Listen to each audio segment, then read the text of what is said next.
acqua pulita da bere a Rivo Alto.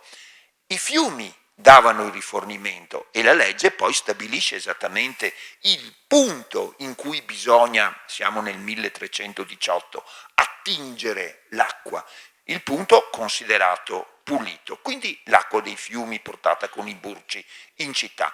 E poi, qua il discorso, i miei ripetenti amatissimi lo conoscono bene, i pozzi, l'invenzione del pozzo veneziano, che in realtà sono cisterne per l'unica acqua bevibile di Venezia, l'acqua piovana. E vi mostro alcuni pozzi, alcune vere, alcuni poteali che non vi ho ancora mostrato. Questo antichissimo è conservato al Fondaco dei Turchi, guardate che meraviglia, ha 1100 anni sul groppone. Dimmi. Sarebbe meglio se usi il microfono col filo. Sì.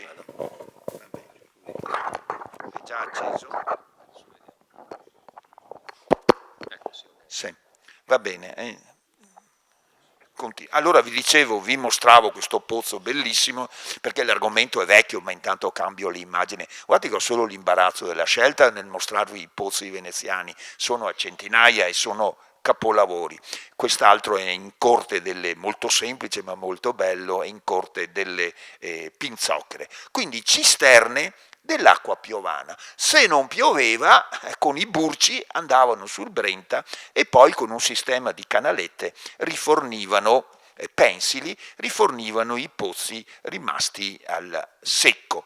Un mestiere fatto da donne era quello delle bigolanti, che donne povere di solito, Venezia le lasciava lavorare perché erano loro che mantenevano la famiglia, che attingevano con il bigol, vi ricordo io il bigol, fioi, mi ricordo, adesso li trovano nei mercatini, ma insomma erano oggetti di uso comune quando io ero bambino, col bigol, i tacchè alle secce e dopo al grido di acqua mo' le girei a Venezia vendendo l'acqua, questo bene così raro e importante nella nostra Venezia.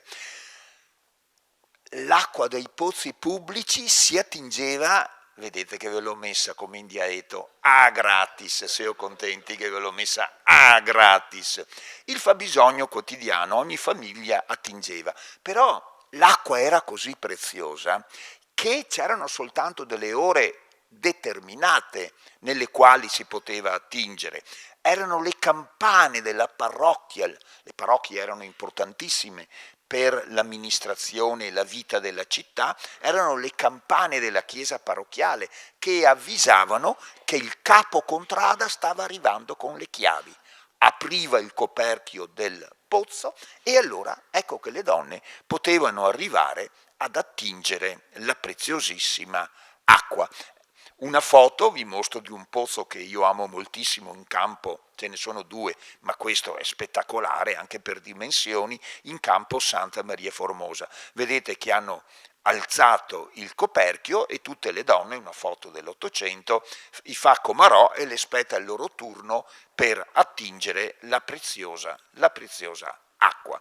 Stai attenti, c'erano pozzi pubblici e pozzi privati. Il pozzo privato si arrangiava il privato.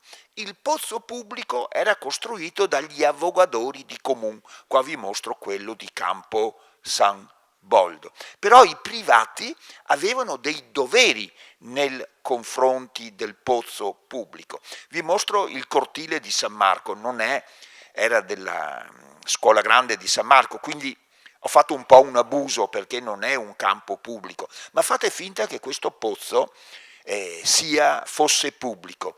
Se tiriamo via le sopraelevazioni post-napoleoniche, vediamo ancora le dimensioni di queste casette a schiere meravigliose, sono del 1529, e la linea di gronda ci mostra dove arrivavano, avevano un pian terreno e un piano superiore, 29 casette date ad un affitto simbolico molto basso ai confratelli poveri. Poi Napoleone mette tutto all'asta, comprano i privati e ecco allora che il privato comincia a buttarsi sola a ingrandire, ma finché non è arrivato Napoleone, questa era la struttura del cortile e avere un pozzo era un grande lusso. Guardate i puteali, gli scarichi in pietra d'Istria, tutti rivolti verso il cortile per catturare, per convogliare ogni goccia della preziosissima pioggia verso il pozzo, per non sprecarne neanche una goccia. Lo dico sempre, se non è passato un restauro Mona e voi osservate i tetti di Venezia,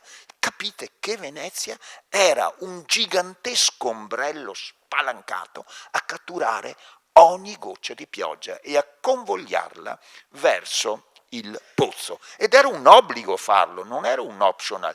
I privati del 1334, che avevano la casa che si affacciava sul campo pubblico dove c'era un pozzo pubblico, a loro spese avevano l'obbligo di costruire questi pluviali perché tutta l'acqua dal tetto confluisse verso il pozzo. Era troppo preziosa l'acqua, non la si poteva sprecare.